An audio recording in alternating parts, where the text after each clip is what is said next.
Welcome to Folding Towels, a podcast for massage therapists with Jackie and David. If you are enjoying our episodes and want to support the production, consider buying us a coffee. Your contributions help us bring you more insightful discussions and expert interviews. Follow the link in the show notes or visit buymeacoffee.com/Folding Towels podcast to contribute, and thank you for your support.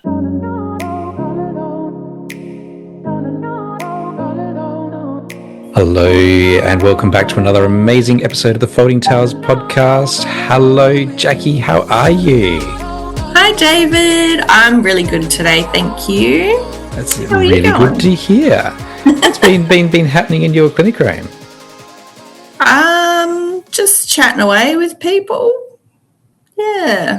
Not much, just talking and doing some lymphatic massage and some pregnancy massage and gossiping about things.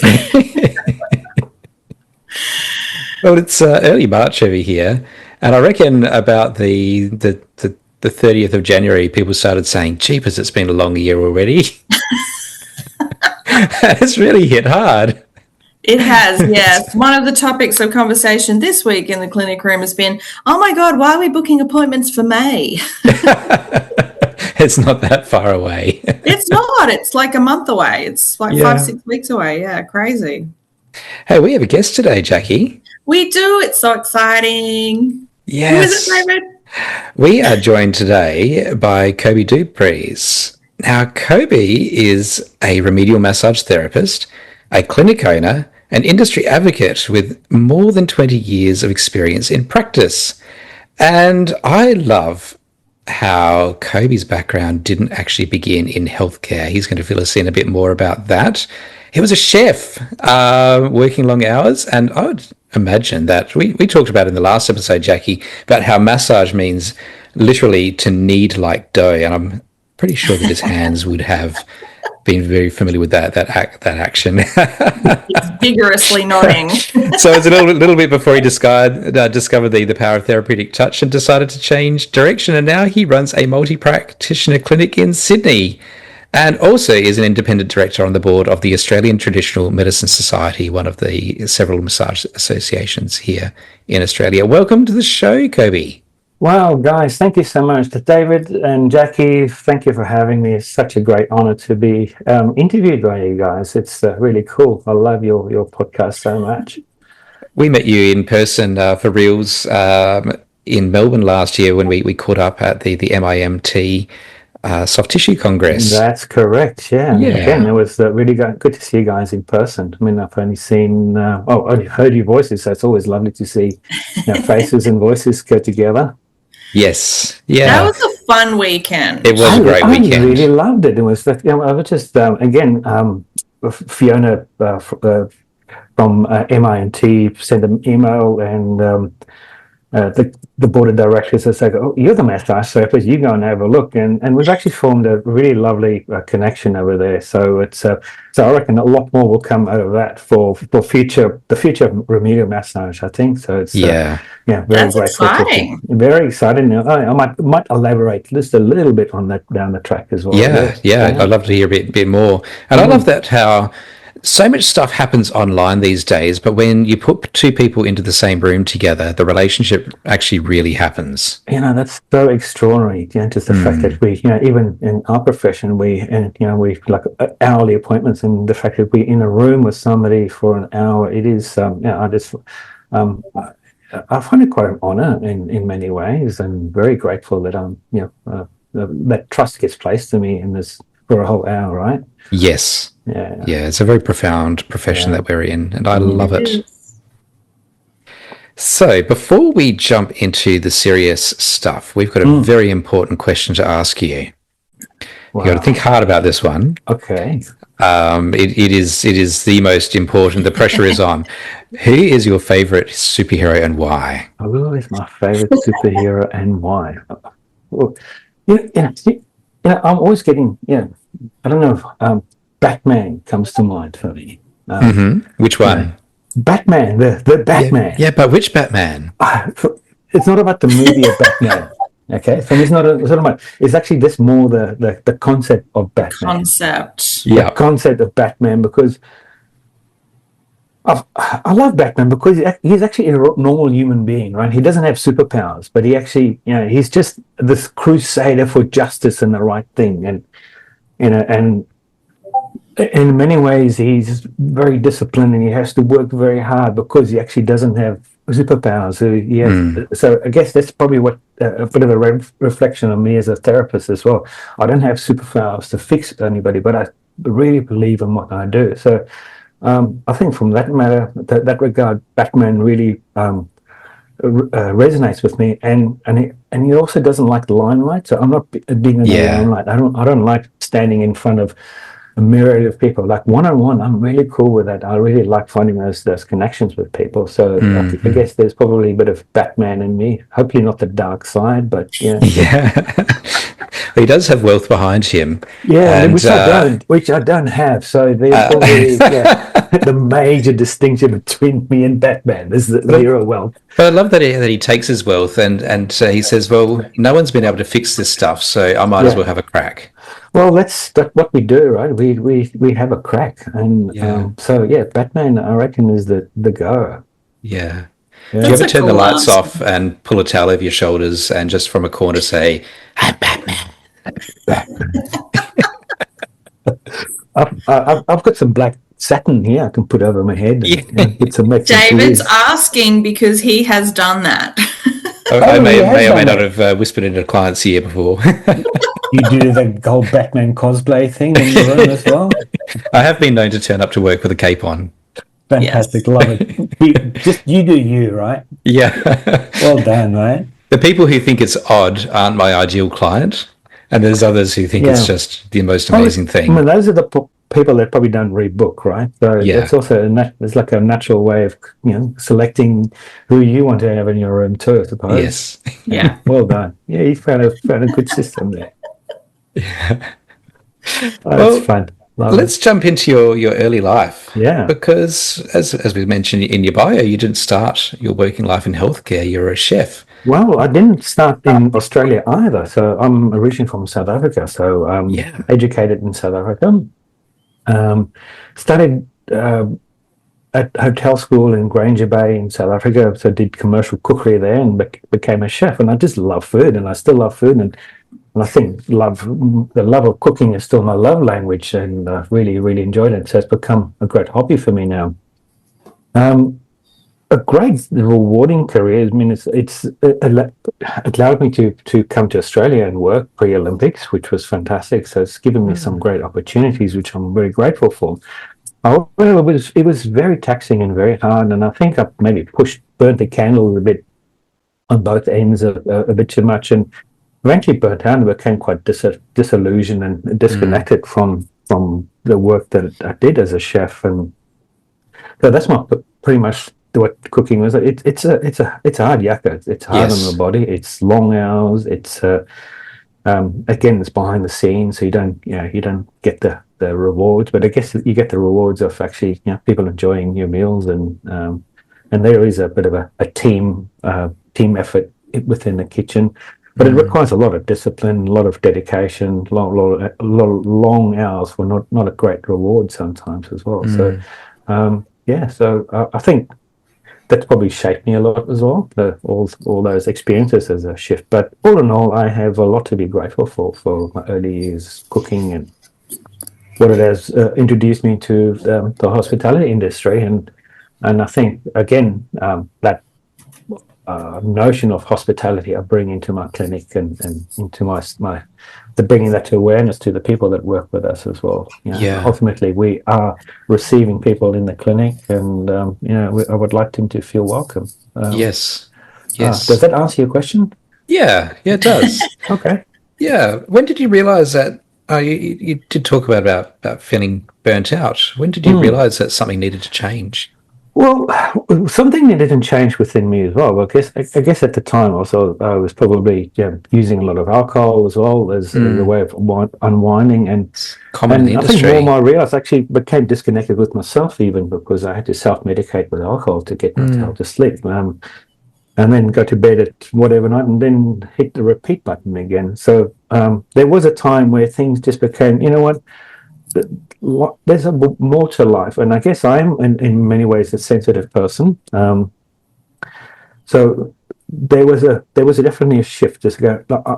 I think I would need to do something else, otherwise this is going to break me. This is going to, I'm not.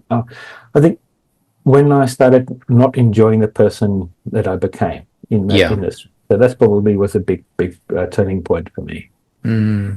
I hear the story quite loud and clear. Had a very similar experience, but coming out of public service, and yes, alcohol was part of that, and realizing one day that I'd become who I didn't want to be, and that was the day that I resigned. Wow, that's very powerful, isn't it? So yes, it's looking back at it now. I mean, it's actually that's probably the most honest answer I've given somebody for a very, very long time, David. So yeah, it's actually been very useful to reflect on that right now. Yeah. What was your favorite dish to cook? Well, now my favorite dish to cook is paella, or the Spanish paella. Yeah. Man, I love it because it takes a long time to prepare. And there's a bit of a sense of theatre that I actually love. So, because I always insist, when I only start cooking the paella once all my guests have arrived, and that could take ages, right? Yes. And with that actually comes this building of flavors and building of colors and bringing it all together. I just like it because it's such a multi-layered, multifaceted dish. You always just think it's like stock and rice, but you have to bring all the ingredients together at very specific times, and if you burn the paprika, it goes bitter, and if you put too much of that, if you put too much stock in there, it becomes like a gluggy mess, or if you put too little, the bottom burns, and you've got crispy, chewy rice at the top there, and so it's just years in practice. And but I just love it because once I actually get people put this big massive paella pan on the table, and people hoe in and go, "Wow, this is so cool!" And people go, "Yeah." So that's my favorite dish.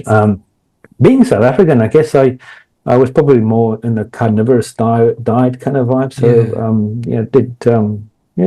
I guess the meat and roasting and all that kind of stuff, and the sauces. I mean, I had a very classic French education, so so it was very source driven, but eventually just became more and more of a natural and produce, and I think sometimes we muck around too much with food.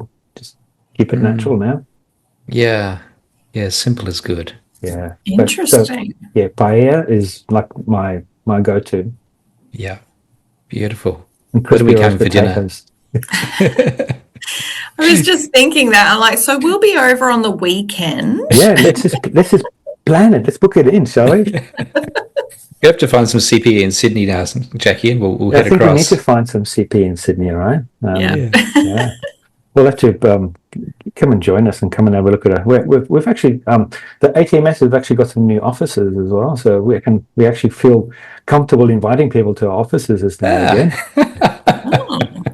Nice. It was a building that's been bought many years ago, and I think it uplifted its purpose, put it that way. Yeah. Yes. and I believe there's a deck upstairs where we can cook a meal as well. So might have to get our CEO involved in that.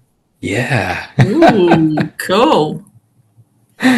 So what happened, Coby, then? How did you transition out of chefing into massage? Being in the kitchen and long hours, and so I've seen so many sore necks and sore shoulders, and there's there's a tech like pan arm or chopping arm. You can imagine they're constantly using this overuse and injury, and I guess there was probably part of me that always was attracted to, drawn to people's sore spots. Okay, hey, it's yours. They complain. Go, let me see if I can help. So just me being me, I wanted to relieve human suffering, I suppose, and I guess amateurishly was actually putting my fingers in people's sore spots and kneading the dough, as it were, and the muscles, and helping people. And then I was thinking, and I thought to myself, actually have a crack at this, right? And purely by chance, there's in St Leonard's in one of the northern suburbs of Sydney. There was a great college called Nature Care College, and natural health college, and I actually walked past and they said, well, they do massage courses, and took the number down. This is all pre-internet, so you can't actually look up stuff on the internet, right? So I actually gave them a call and said, and they go, yeah, well, we happen to have an introductory course. Would you like to sign up for it? Yeah, I enrolled, and there was a few hours on a Saturday morning, and did that, and they go, wow, this is really cool. I really loved it, and that's probably where it all started. And then I was like headlong into that, and at that stage I was actually at a job which actually allowed me to do part-time study. So I was doing some corporate hospitality. I used to start work at 6 a.m. and finish at work at 2:30 in the afternoon, so that they had the whole afternoon frame. That was great, and I thought, yes, this is cool. I'm going to learn something new. So really threw myself headlong, enrolled in a massage course, enrolled in naturopathy, and I wanted to just go, oh, I want to just learn all this new stuff. So that's where it all started, and eventually I got bored of all the naturopathy subjects, and because I've done dietetics and I've done nutrition and all that before, and science, nutritional science, and I just got involved in, I'm not kneading muscles and kneading dough right now. So fortunately that was like that's where it all started for me. And that was back in 1998. I enrolled at that course, and so it took me a few stop starts to complete it, and eventually I finished that in 2000. The 2000 or 2000. Yeah, somewhere like 2000 and something or another. I finished it. I got my diploma, got my needle paper, and here I am. I'm now a massage therapist. That's where it all started. Yeah. That's cool. Yeah. I love how you just thought, I'm going to give this a try, and you just ran with it. Yeah, I just, when something just grabs you, and I just loved the environment. I really loved, it was a really great college because it had a very much a natural health and a healing energy about it. And that's probably clearly what I needed at that time, a bit of a direction and a new direction in life, and connecting with myself and connecting with healing and health and healing myself, I suppose, as well. Yeah, I mean, I used to love walking into my massage college building. It just had this aura about it, and it just felt like the place, just a really great place to be in. It was like a whole new world that opened up, right? It's like a whole new universe, and all the smells and all the aromatherapy classes, and I think there was like Moxa clinic as well. And it's like, what is this strange Moxa smell? What are they burning in those rooms, right? But it was a whole new aura that I could, it definitely had this magnetic draw. Magnetism is probably the word I'm looking for. I was drawn into it, and like you said, Jackie, headlong in it I went. Yeah, that's cool. Well, take us back to those early years as a therapist. What were you like as a younger therapist? Oh man, I used technique to be driven. Oh man, I used to beat people up. Yeah. Yes, it's like, look at these big hands. I've got these big hands, and I used to play rugby, and I'd say, so the early years is like, for me, like more is more, right? Yeah. And I had all these techniques and kneeing and trigger points and I mean, how I managed to hang on to clients, I have no idea, right? Because I was a brute, and I was a really brute, because that's what I thought was what needed. I needed to belt people up and release every damn muscle I could find and sore spot I could find and get in there. And so I'm not sure if that's still the case with new therapists these days. I mean, I strongly discourage that now in our clinic. But I guess, that was me very much, Jackie. It was more was more, work harder, get more people in, and it was all about more. So I guess that was falling into that more is more pattern that I used to do when I was working very hard and long hours. And so so that was it's almost like I used my cooking mentality is like fast and furious and go all the time, and I brought that energy into my clinic or my early years of practice. So what changed then? How did you get out of that mentality? How did I get out of that mentality? So clearly I injured myself doing this, right? So I went and saw this fantastic. So I was working at a clinic and had some great physiotherapists I worked with over there. And there's one particular person that was connected professionally to the clinic, and she's now Professor or Doctor Barbara Hungerford, an amazing physiotherapist. And I went in there and I had completely the opposite experience to what I thought was going to be, fixing my shoulder. And she was the most gentle and the most generous and warm-hearted person that welcomed me into that room. And it's almost like she took care of me and took my shoulder problems away from me by just being very gentle and very kind and being very precise in how she approached that. So that was a profound change. And at first she didn't even treat my shoulder. She was actually treating my thorax and my ribs and helping me breathe a lot better and help me with my anxiety and all that kind of stuff. And so she was treating me saw me first as a human being first, and then treated me as a shoulder. So that was for me very, very powerful. As I'm sitting here, I'm actually literally getting goosebumps just thinking back to that now. So that was for me a very, very profound shift in how I see body work and what it could be, and clearly then go, wow, this is different. Had you had very much body work before that visit to the physio then? Because obviously you were treating a lot of people, but were you actually receiving massage treatment as well? That was always about looking after other people. Oh. Yeah. So, but even now, I'm going to be mindful of not falling into the I'm a fix-it trap. So I'm very, very aware of that trap that trap door that opens, and I need to fix this. If something is not working right, I get obsessed I need to find a solution for this.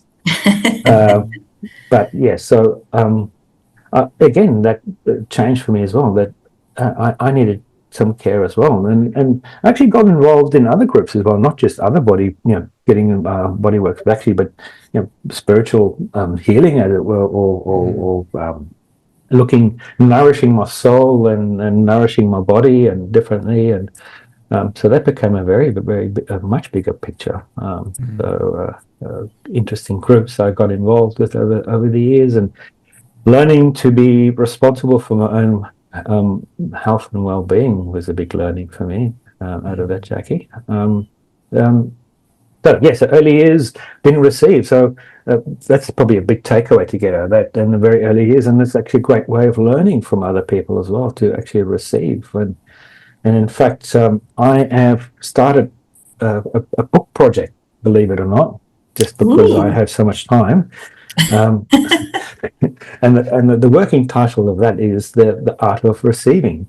So clearly receiving has been a big picture for me. It's like learning to receive graciously, and because I've always been giving, and I've never really learned to receive very well. So and it's there for the receiving is there for the taking, clearly.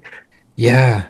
I do find with people who give so generously of themselves and of their time, feel uncomfortable receiving, and that could be money, it could be time, it could be service, and it certainly can be massage. Yeah. So, look, I say, give freely, but learn to receive graciously, I think. And, that's beautiful. Very wise words. Yeah, thank you. Well, sorry, you've just talked about the physiotherapist who treated you as a person. Have you had mentors who've influenced your thinking or your development? Clearly, Barbara was a big influence on me. Yeah. I also worked with another physiotherapist, Robin Gant, and the thing interesting is they were both mentored or by a lady, physiotherapist Francine St. George. So these are all the old doyens of physiotherapy, I would imagine. And I think that was the early stages of don't just treat the pain, don't chase the pain. You actually want to look at what's going on with this system and working. So I actually worked in Robin's clinic, and I ended up working in in the clinic with Barbara Hungerford as well, and I just learned so much from them, where they just looked at, well, it's more than just the shoulder or the pain there. There's an underlying cause for this dysfunction or that there. So they really opened my mind to looking at pain and dysfunction in a different way. It's not often caused by a sore shoulder. It's like, how do you use your body? What do you do for a living? Who are you? And so finding out more about the person in front of you and asking questions about what are the life goals, and can I become part of that life goal for you and help you reach that, number one. And seeing things, what is out of balance, what is not working very right. And it's quite often, it's not the pain point. It's like, always gives a squeaky wheel, the oil, but sometimes we forget about to look at, what's really the issue here, is it the foot that's causing the shoulder? I'm just asking those questions. So hoping that had opened my mind about, it's not often the pain that's the issue at hand. And here we need to look further deep down the rabbit hole. Okay, what is working? What's not working? Can we change that? So that was very deep and big for me. Yes. Yeah.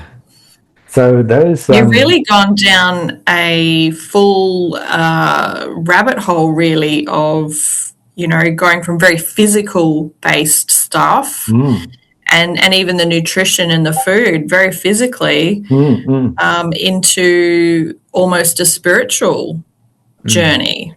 Maybe, I don't think of it as a spiritual journey, but maybe the way you phrase it that way, yes, it is quite spiritual. It is. All I can say, there's a lot more to it than just the physical component as well. It's like the presence we bring into the room, and the space we hold for our clients. There's definitely a spirit in there. And there's stuff that goes on in human bodies as well. When I've held stuck places in people's bodies, and they start having conversations about past experiences, and all of a sudden, there's a shift, and then all of a sudden, this conversation comes about the past injuries, and then all of a sudden, boom, there's this massive shift, and then I've done hardly anything. I've just held this person in a safe space and gave them an opportunity to have that conversation about what was going on at the time, and what's it to say if I wave a crystal over somebody and make and we get change, and do we discount that, or do we can't prove it, but do we really discount those incidences where the spirit and the soul and the human being. So yes, Jackie, that has become a very important part of how I see body work, but that's me. I'm not saying I'm a guru or making I'm a spiritual enlightened person. I guess I just get a lot out of making very deep spiritual connections or emotional connections with the body work that I do. And out of that comes a lot of compassion. Yeah. I was chatting with a client today, and she's asking the question, I want to know more about how you work with me. And so, this is a difficult question. Yes, you are. Difficult question, especially when you have a client that you kind of you become the therapist. Your clients become the therapist now, right? And so I was talking about how often clinical work is done to the client, the practitioner. The client becomes passive, and the practitioner does work to that person, and they may have given you verbal consent to work with them, and then you progress down a path of something which might be painful or confronting or what have you. But then when you take that approach of I'm not doing things to you, you are an active participant in your treatment, and I'm working with you, and then we bring the humanity into the equation, that cool stuff can happen. Oh yeah, cool stuff can happen, particularly when you feel that trust, you feel the empowerment in your own to steer the course of your own treatment. I often remind my clients, look, mate, I'm not doing the fixing for you here, right? your body has that ability to sort that stuff or rearrange itself and fix itself. That's all I'm trying to be, is like a little catalyst for change for you, if I may call it that. Or can I remove the obstacles of your healing powers? Yeah. Or whatever that may be. So I see myself as playing maybe a 5% role in bringing change or fixing or healing or whatever that may be.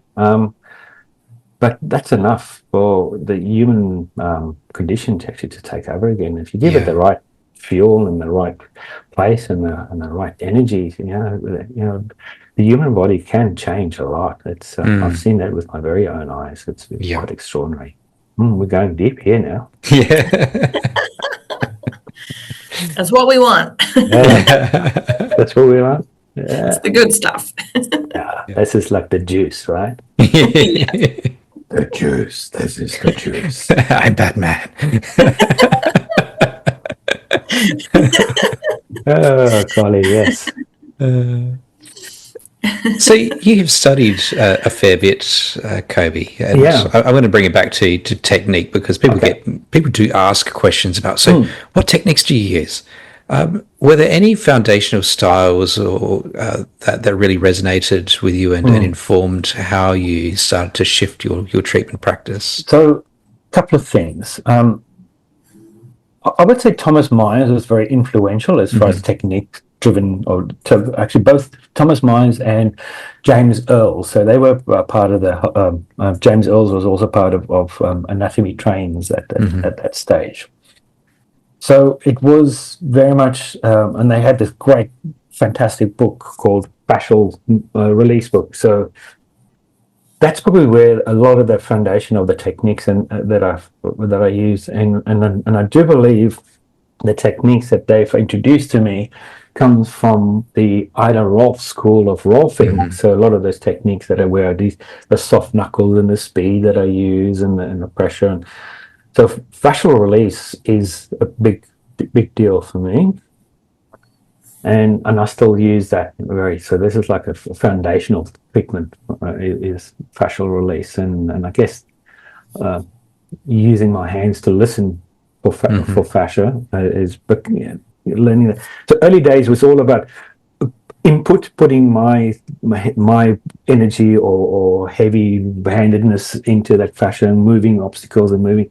But as I've been using those techniques, and I'm still using very much the same techniques, it's become now also a feedback tool of okay, what is the resistance? What is it? What am I feeling? What am I? Is it fascia here? Is it fluid? Is it a nerve? Is it like a lesion? All that there. So I've kind of, it's almost like I'm building. I've learned to build a library of sensations that I pick up from my hand and through my hands. And luckily, I used to make a lot of bread back in the day. So again, that whole kneading. So interestingly, bringing me back from my techniques that I had to learn as a chef, and you rely on your senses quite a lot. So it's not just techniques. The technique is the foundation, but you have to use your sense of smell and the sense of touch and your observational skills. So that's where the real power of technique actually comes.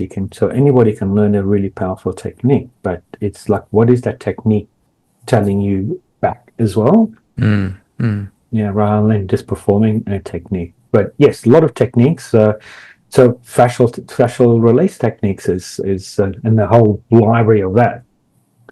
I've also started delving. So I've done some work with Upledger, or not with Upledger still, but gone into the Upledger school of craniosacral therapy. So that's really taught me a different listening technique. I've also done a bit of Jean-Pierre Barral's nerve mobilization techniques as well. And again, a very, very different listening technique. So I guess my technique has gone from input techniques, and I've actually more looking now for output. What's the learning techniques of how can I assess for what the body is telling me? So that's been a very powerful tool, techniques for me. So learning from that. when you actually place your finger on a nerve fibers and you actually feel that actually, oh, this guy's actually got a rhythm and it's actually moving around. It's like, oh, it's pretty cool. Here, look at what do I do with this and what do we do with this information, or when I start feeling a cranial pulse or a Chinese medicine when they do pulse and it's not like you're just looking for a heartbeat, you're actually looking for movement in a very specific, is it moving, is it contracting more than it's actually expanding and all of that. So listening techniques have actually become a lot more powerful for me, and that's then changed how I actually apply my physical techniques. That is very interesting. Yeah, very interesting indeed. And but every day I see things and I experience things. It's very cool. Yeah, wow. I can talk for days about this if you like. So at some point you moved from being a therapist working alongside others and working for yourself into building your own clinic with multiple practitioners. Yeah, what prompted that? That was a big learning, actually. So, yes, it is. Look, let me go back to that again. So, worked in physio clinics and worked for a lot of that. And then at one stage, I then decided to go personal matters. I decided, okay, I'm going to do my own clinic, and found a room in the middle of CBD, and worked in that for several years, which was fantastic. But then I felt, hang on, I'm really isolated here. And then I got an opportunity to go and work with an amazing osteopath, and I worked with Paul Driscoll for a very long time in his osteopathic clinic, and then also got approached by another colleague, a physiotherapist, Nick Torrance, that was another brilliant physiotherapist that looked outside of the box of the normal way of treating people. And again, they become mentors for me. So then I got drawn back into multidisciplinary clinics again, and with community and all that there. And I guess the lesson that I've learned out of that is like, I'm not an island. So, isolating myself in one room, doing my own thing was not great for me. I physically actually got ill by working by myself, doing everything by myself, and relying on myself, and not feeling nourished by other practitioners, maybe a part of that as well. And also the stress of running my own business, doing my own books, answering my own phone, taking my own bookings, and that clearly didn't work for me. So I actually think that is something that massage therapists need to talk about a lot more, because a lot of us do work in clinics, but there's a lot of us that work very much alone as well. Independently. It's up to the individual, obviously, but for me, it just wasn't the right thing being all by myself. What I actually found, I found my learning stagnated a lot doing my own thing. I did reach out to try and do courses and all that there, but there's not that osmosis of knowledge that takes place when you actually have discussing interesting things with people or hearing other perspectives and all of that. So that was for me a very big thing, learning in that. But so be it. And I became like a private contractor working in multiple clinics, and I really enjoyed it. So again, I was had a lesson to learn there working for myself, and then went back into multidisciplinary clinics again.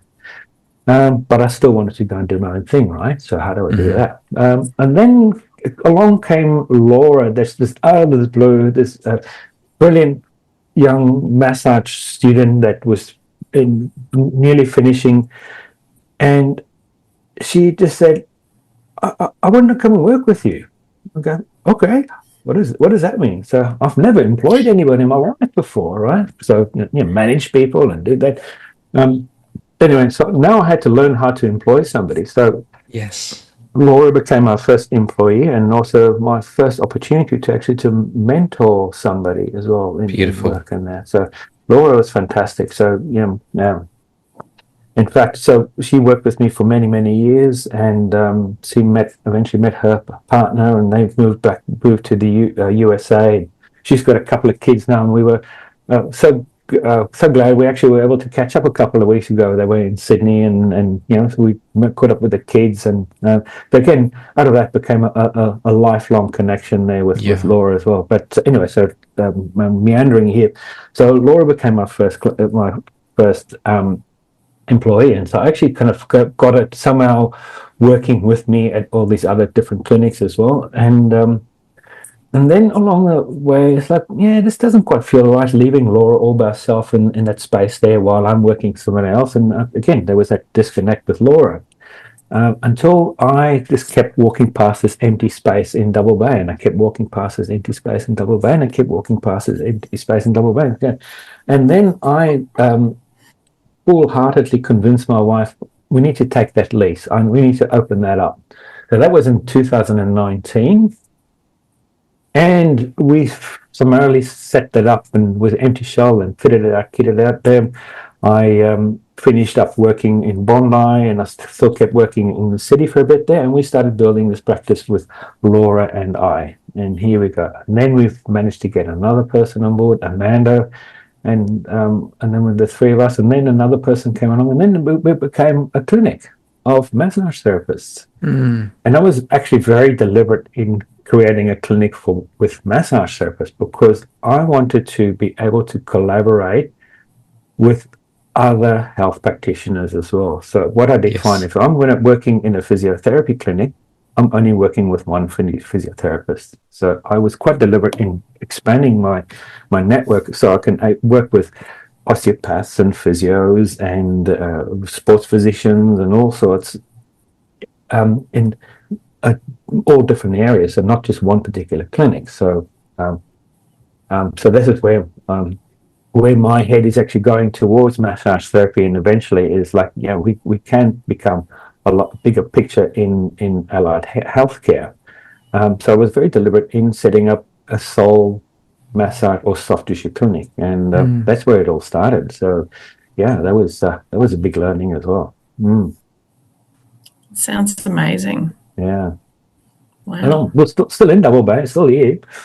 The same Is that place? where you are right now? That's where I'm really here right now. Yeah. So we've got who have we got here? We've got myself and 5 other practitioners, and early today I actually had a new recruit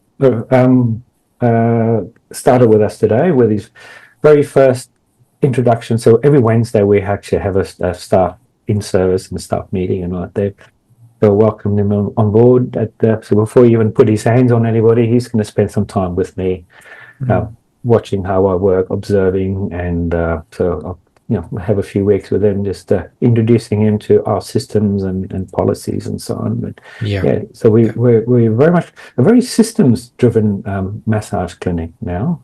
So that I had to learn all these lessons about building systems. Otherwise, you're not going to retain clients for starters. So that journey's still going. So it's still at it.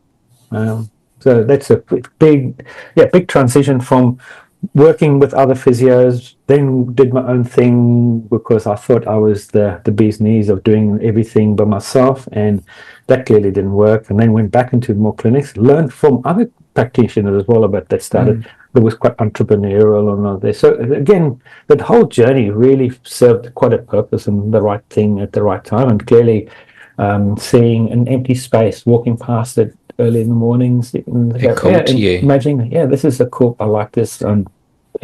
It's on ground level. It's connected with community. People can see what we do here, and of course, then COVID hit, right? So that was another whammy. But but we got through it. We actually managed to build and thrive and actually grow a practice during COVID over here in Sydney. We were very fortunate in New South Wales that we were able to practice. And I actually wrote letters to our health minister at the time. I said, we are a health clinic, this is what we do. And actually explained to him exactly what to do, and heard nothing from him. And then at that stage, I think we were closed for a week. And I go, whoa, now what? And now I've got, 3 months worth of working capital in the bank, and that's about it. And then from here on, nothing, right? Yes.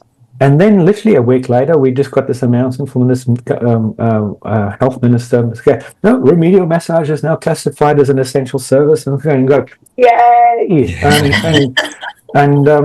and that's probably the busiest I've ever was at working, being able to serve my community. And we saw a lot of breathing disorders and neck disorders and jaw disorders and stress and all that there. So I had to learn a lot about all those things, presenting very quickly. So so that's my journey in with muscle medicine so far.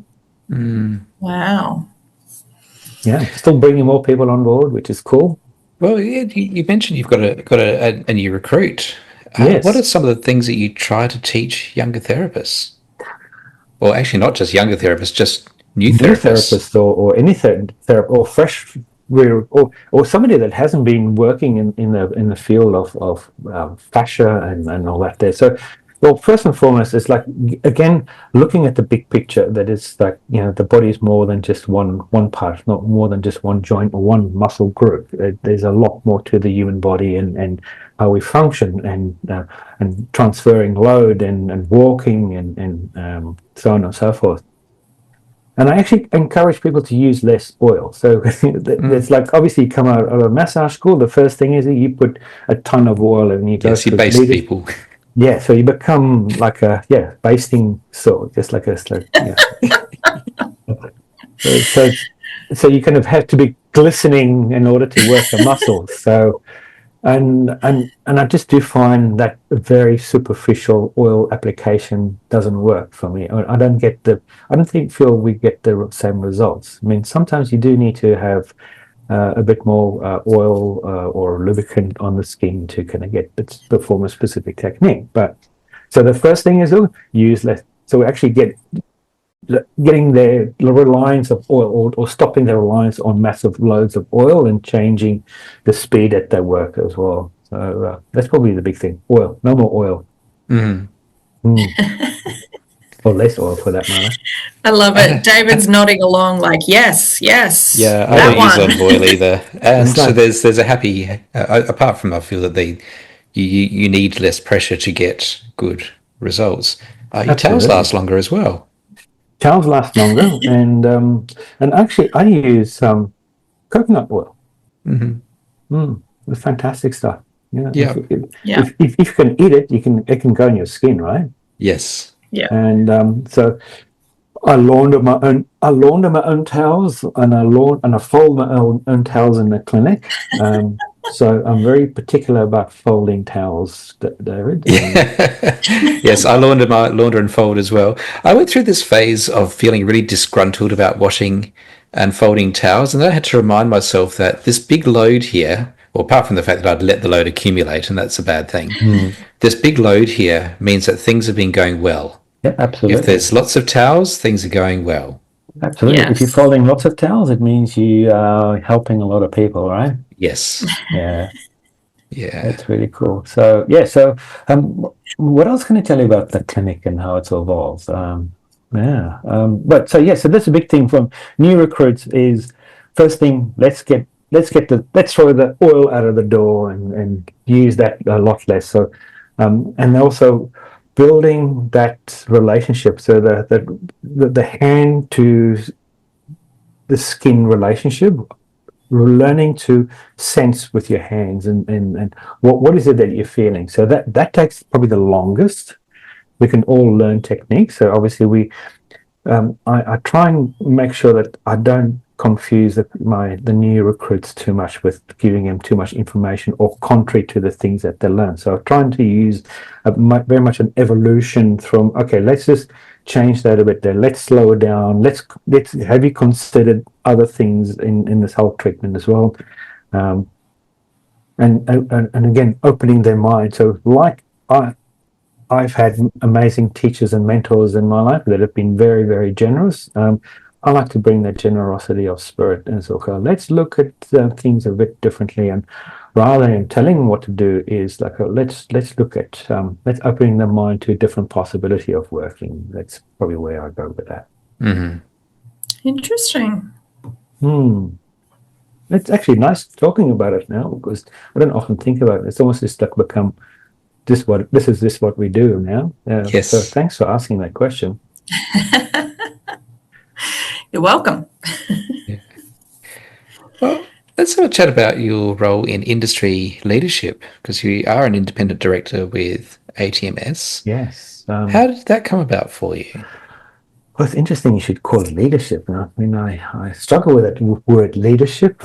When I've always been a very collaborative kind of person, so leadership has been something that I think about. What is leadership for starters? But working in the industry, so I've known Donna Eddy for quite some time. She's a fellow board member. Donna Eddy's also a body worker and a acupuncturist. And I just got this email out of the blue back, a few years ago. And at the time, I was actually visiting family in South Africa. And Donna said, "Hey, look, there's a position coming available on at ATMS or on the board. We would very much like to have you on board." And I said, and I could, but why? How? What? Okay. Geez, I never thought of that. But anyway, so all of a sudden, hey, here I'm intrigued. What is this for being a board member on the ATMS? I've been a member of the ATMS at that stage for more than 20 years, and I'm very much a fellow, and seen faces on emails and all, but the people that involved with ATMS, but never really thought, okay, well, there's a role that I can play in this organization or this association. So anyway, so Donna convinced me to actually put in a bio together and all that. So, and I put myself up for election, so at the general election. So, and then got it all happening, got myself seconded in this whole process, and which I found quite intriguing and all that. So that was cool.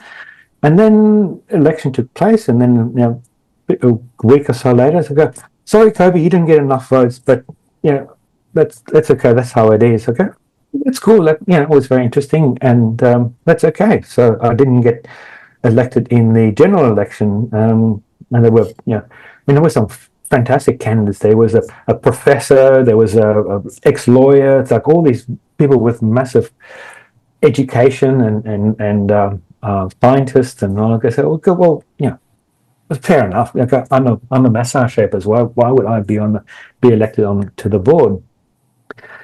And then a month later, so look, Donna emailed me again. So look, can you put your bio together again? Because in the Constitution is, well, first and foremost, like we are just top heavy with scientists and naturopaths and lawyers and whatever not.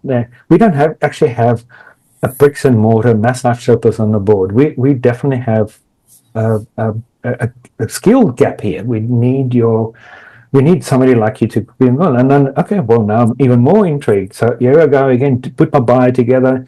And then when you're doing all these things, it actually helps you reflect back on all the achievements that you had. And then if I'm going to devote myself to throw myself headlong into this, am I going to be able to serve a purpose? And that's obviously the big question that I ask myself. So yes, I said, yes, I would love to. I would love my industry. Here's an opportunity for me to actually now become part of advocating for my industry. So then I put my application forward, and lo and behold, I got an email back there. Congratulations, you've actually been appointed as an independent director. So which means I have now 2 years, and I've already served 1 year on the board. So I have another year to go, where I am putting my perspective as a face-to-face massage therapist and an employer so all those things what we've spoken to up until this point, I am now taking into the boardroom with me, and so far it's actually been a very powerful experience for me. It's like learning, what boards are about and getting my head out of this whole operational component, and it becomes more of we become the custodians of the industry, if I may, and what we do is so it becomes a lot more strategic in our way of thinking about what's the future of healthcare and natural health in Australia and in the world. And these are the conversations actually we're becoming a part of now, and that's quite incredible. So this past year has been phenomenal in my learning about, wow, there's a lot more to it than meets the eye. So it's definitely,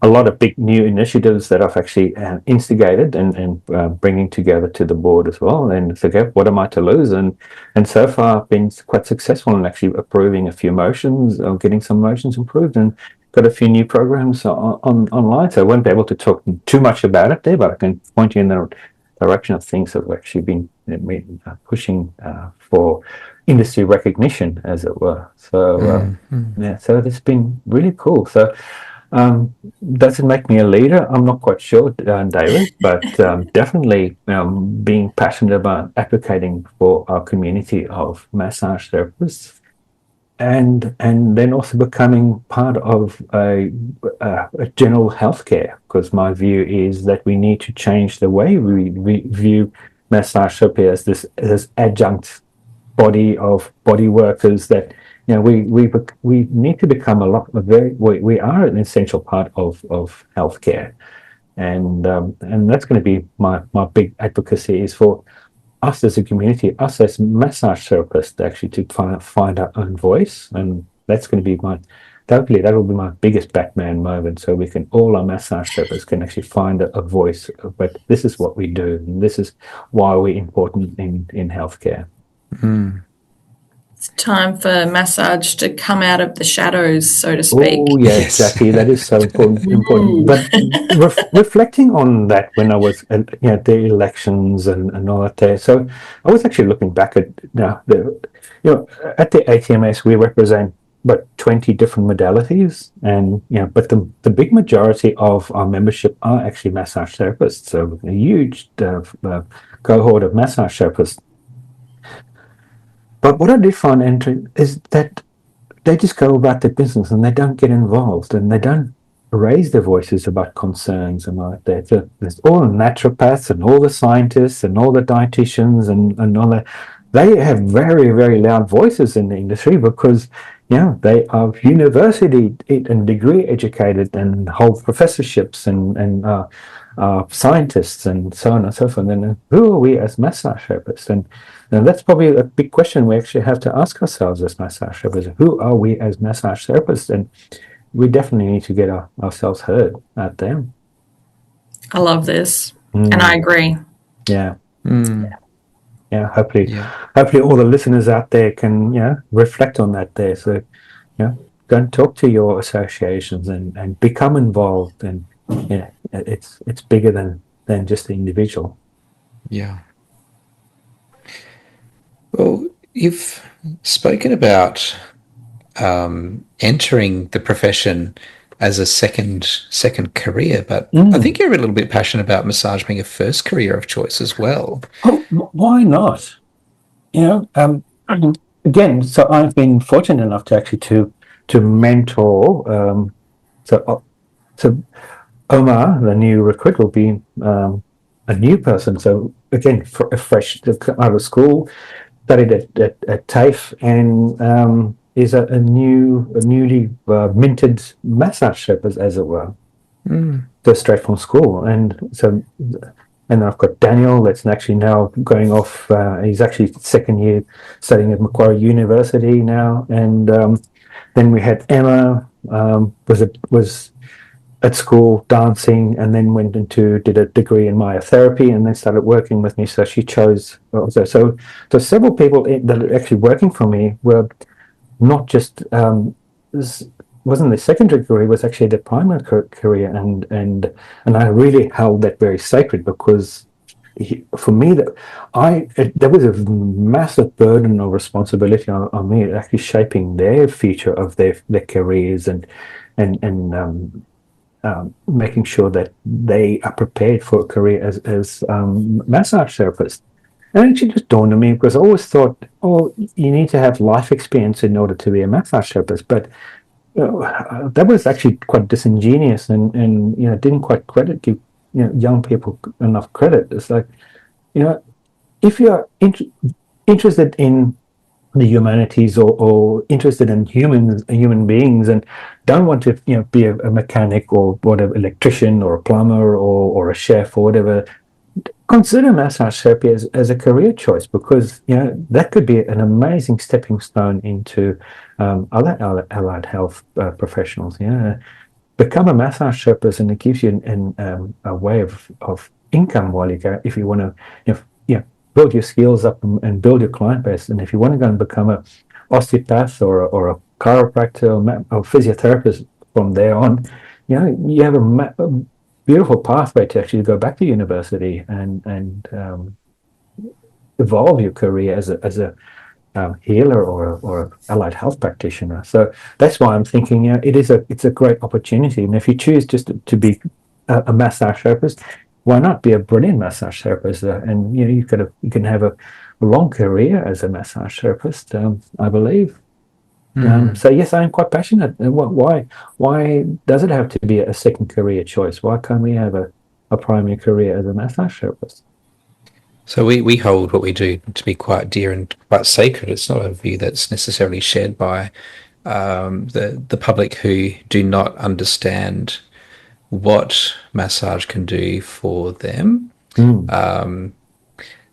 Just a couple of weeks ago, the Premier of South Australia made some provocative words, and he was talking about the growth of tech-based roles and people being able to have opportunities for real jobs. He's like, have real jobs rather than being forced to wipe bums in nursing homes. And this is the real provocative statement is people saying, well, I hope that your mum never has to go into a nursing home where she may need her bum wiped by someone who is caring and compassionate. Hopefully he never goes into a nursing home for that matter, right? Yeah.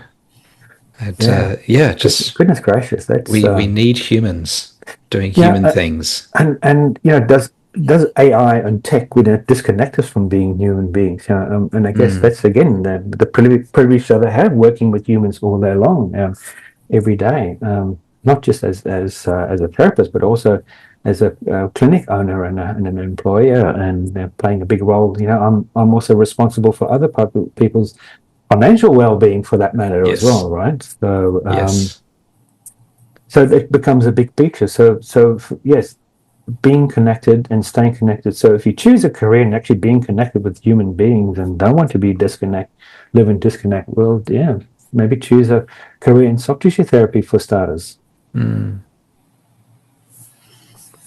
At the end of the day, we are all human, so we all should be connecting somewhere with somebody. Very much so. In a positive way. Very, very much so. Yeah. So we all, So let's just have lots of positive conversations every day. That'll be great. That's a good start. Yeah. Can you ever see yourself integrating one of those robotic massage machines into your clinic? No. It's a short answer. I don't even have the only tools I have in the clinic. I've got vacuum cups. Yes. I've got acupuncture needles. Yes. And I've got a gua sha tool. Yeah. So those are probably the only devices or mechanical devices actually I have in the room. Yeah. We do have computers in the room. We actually rely a lot on that to keep our notes and stay paper free. But yes, definitely. I don't. Using a robot, we're not going to have that same exchange of energy that we've spoken about earlier, right? Or that same emotional connection. And that will probably be the downfall of humanity if we actually replace human connection with a machine connection, or machine learning, or whatever that may be. So we really need to be careful not falling into that hole of not being connected. So this, again, my answer: no, I don't see myself having a mechanical massage machine in the room that I can program. It's almost like when you go to a factory and you punch in your money, so you can do a quick case history and you tap in the notes and. Okay, these are all the functional orthopedic tests we've done, and there's your CNC machine, and there's this whirl noise and rolling, and then we all come out sausages on the other end.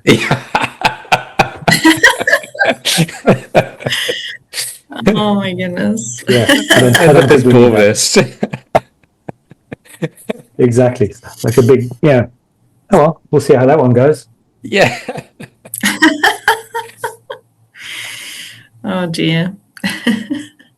Reflecting back on Yeah. all those years that you've worked hands-on with people, has there been a moment where a just one client, and this is the tricky part, just one client that reminded you why this work matters?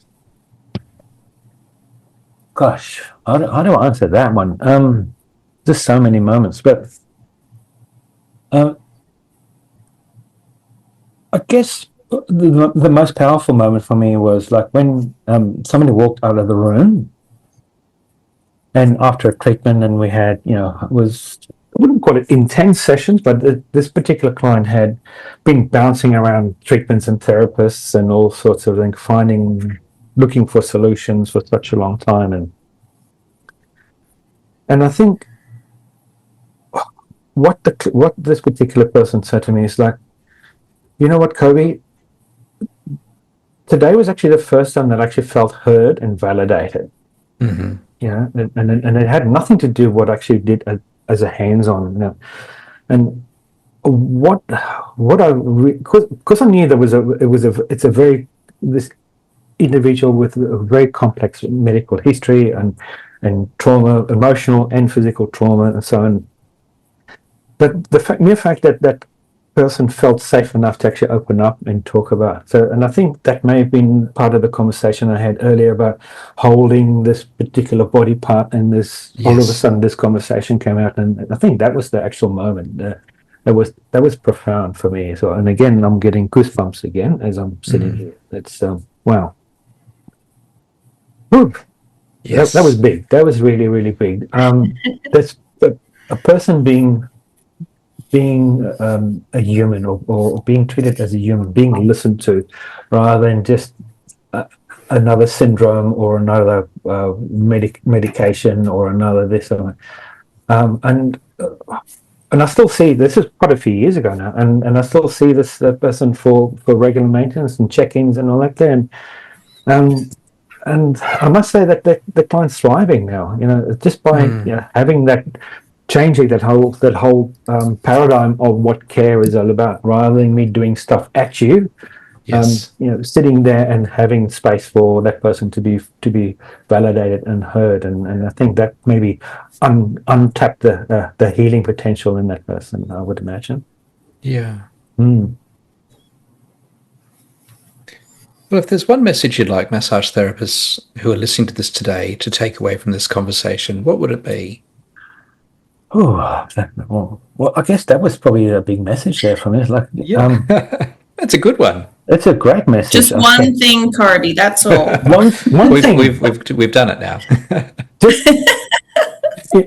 Just think about this. So we have this privilege of spending an hour with somebody. Hold that space and listen. Just learn to listen and observe and take it in. If you're not, your client will pick up very quickly if you're not actually interested in what they have to say. So just be present and hold that space for your client, and be curious, dig deeper, and listen. And if you ask somebody, hey, how are you going? Be actually interested in the answer, because you will get lots of information out of the answer when you really feel, when a client feels heard and is able to tell you what's actually going on. So that's probably the big message I would like to pass on. Yeah. That's a good one. Thank you, Jackie. You're welcome. Thank you for letting me be heard on your podcast today, actually. I've loved this conversation. Yeah. Yeah, it's been great. Yeah. You're very welcome. Thank you. You're about to get 1,000 job applications from people who want to work with you. Well, they know where to find me. Muscle Medicine in Double Bay. Yeah. Muscle Medicine in Double Bay. Yeah. Yeah. Are you on the gram as well? Can people find you on Instagram? I tried the gram, and I tried to do this whole. I lost patience with it. I lost interest in pretty pictures and whatever. It's like, when you go to a sausage sizzle, and you expect sausages, but all you get is sizzle. That's what I see that Instagram is. It's so true. Yeah, I want sausages, man. Don't just give me sizzle. So you know what? Look, people come and get a treatment, right? So this for me, it's very hard to put that into pictures and pretty pictures and on Instagram. So I did try hard, but my heart wasn't in Instagram. My heart's in what I do. That's fair. Yeah. It's not for everyone, and it is a lot of work. Yeah. I found that one out as well. Yes. Yeah. And if you're still being found and you have a healthy flow of new clients and existing ones, then why? Yeah. Why? Yeah. So we have other ways of connecting with people as well. So yeah. Let's keep that human connection going. Yeah. Ones that are more authentic. Yeah. I'm all for the authentic. Yeah. Awesome. All right. Fantastic, guys. I've loved this conversation today. Thank you so much. Yeah. It's been so good chatting with you, Coby. Absolutely delightful to catch up with you almost in person. When can we do this again? Yes, let's make another time. Love to. Yeah. We'll have to find other topics of yes. rub, right? What's rubbing us up the wrong way, right? Let's talk about those things sometime. I don't think it'll be hard to find some stuff to talk about. Yeah, I'm sure you'll find a lot of stuff to talk about. Yeah. That's fantastic. Thank you so much, guys. It's been an absolute pleasure and delight to be here with you guys. Yeah. Thank you. Well, if you've enjoyed this conversation today with Coby and you have enjoyed the topics that we've brought to you, why not check us out with all of our other back episodes. Before this episode, there is another 125 episodes to listen to. You can find them through your favorite listening app. Why not tag another therapist in this episode if they have not heard?